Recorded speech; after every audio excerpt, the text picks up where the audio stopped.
J'ai eu une relation secrète avec Alex Thomas pendant 5 ans et je l'ai séduit d'innombrables fois. Même quand je me suis tenue nue devant lui, avec des oreilles de lapin sur la tête, il m'a simplement couverte d'une couverture de peur que j'ai froid. J'ai cru que c'était la retenue d'un chef de la mafia, qu'il voulait garder notre première fois pour la nuit du mariage, mais 1 mois avant la cérémonie, il a secrètement organisé le plus grand feu d'artifice de la ville pour fêter l'anniversaire de son ami d'enfance. Ils se sont enlacés devant tout le monde, ont mangé le gâteau ensemble, puis sont entrés dans un hôtel pour couple. Quand je les ai vus quitter l'hôtel ensemble le lendemain matin, j'ai compris qu'Alex n'était pas réservé ni froid, il ne m'aimait tout simplement pas. En sortant de l'hôtel, j'ai appelé mes parents. Papa, Alex et moi, nous nous sommes séparés. J'accepte d'épouser le fils de la famille des Laurent. Mon père a été stupéfait. Mais tu ne te mets pas la folie, Alex? Comment avez-vous pu rompre? J'ai entendu dire que le fils de la famille des Laurent ne pouvait pas avoir d'enfants. Toi qui aimes tant les enfants, comment feras-tu sans les tiens? J'ai répondu d'une voix lasse. Ce n'est pas grave, je pourrais en adopter beaucoup. Mon père a été bouleversé. Tu ne le sais pas? Louis Laurent a eu un accident de voiture l'année dernière. Il a eu les nerfs du bas du corps endommagés et il a perdu sa fertilité. Si tu l'épouses, tu risques de vivre comme une veuve. Ma main qui tenait le téléphone a violemment tremblé. Vivre comme veuve, ce n'était pas grave. Papa, maman, j'ai déjà pris ma décision. Dans 3 jours, je rentrerai pour me fiancer avec Louis. Quoi qu'il arrive, bon ou mauvais, je l'accepterai. Après ces mots, j'ai raccroché directement. Je savais que mes parents m'aimaient, mais ils ne savaient pas à quel point Alex m'avait blessé. Pendant ces 5 années, j'ai essayé à maintes reprises de me rapprocher de lui, mais Alex m'a toujours refusé. J'ai même douté de moi, me demandant si je n'étais pas assez séduisante, pas assez attirante pour lui. J'ai fini par me consoler en pensant qu'il voulait simplement garder notre première fois pour la nuit du mariage. Mais maintenant, j'ai compris que ce n'était pas parce que je n'étais pas assez bien, c'était parce qu'il aimait déjà une autre femme. Je suis rentrée dans la villa où j'avais vécu 5 ans avec Alex. Pendant ces 5 années, je lui ai donné tout mon amour. Il était le seul dans mon cœur, même si notre amour devait rester caché. Mais hier, pour notre 5e anniversaire, il avait réservé du champagne et des roses pour fêter l'anniversaire d'une autre femme. À travers la foule,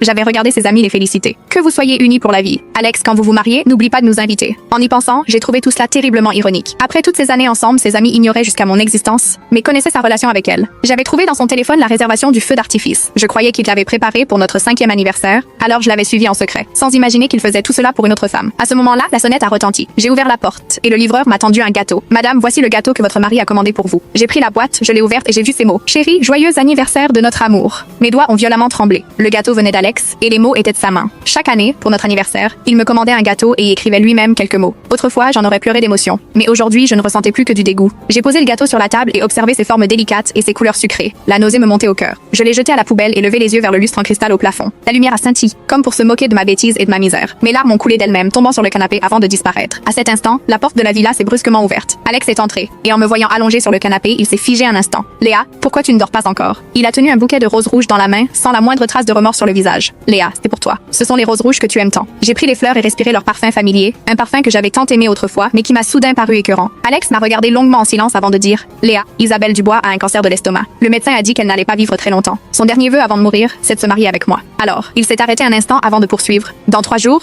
je vais me fiancer avec elle. Tu es toujours si compréhensif, tu me comprendras, n'est-ce pas? Je l'ai regardé et je l'ai trouvé terriblement étranger.